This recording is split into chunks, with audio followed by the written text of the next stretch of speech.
I must have been about 5 years old when our family took a trip to the North Woods, Lake Itasca, the true headwaters of the Mississippi. In Latin, Itasca is veritas caput, which means true headwaters. And I didn't know that at the time. I was only 5. And I didn't even know that until a couple of weeks ago, thanks to Wikipedia.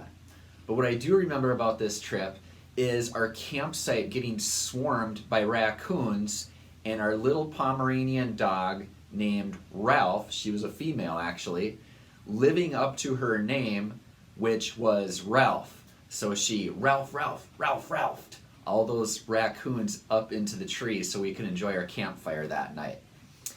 Now I have a little story for you. Imagine that you work for the Park and Recreation Service and you're down in New Orleans and you're sipping your iced tea.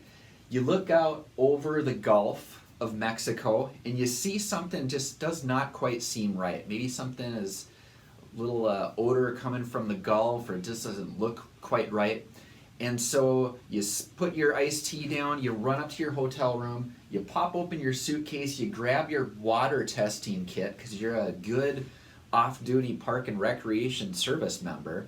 You grab that kit, you dash back to the Gulf, and you do a little test, and sure enough, the test shows that the water is contaminated. And you're smarter than Garth Brooks, so you don't call Baton Rouge and ask how Samantha is doing. You call a bit farther up North Stream to St. Louis, and you tell your friend, hey, I need you to check on the water levels there in the Mississippi River, because down here in the Gulf, it is contaminated. And she texts you back in about 5 minutes after she grabs her kit and does a little test. She texts you back, OMG, yellow emoji with green stuff coming out of the mouth.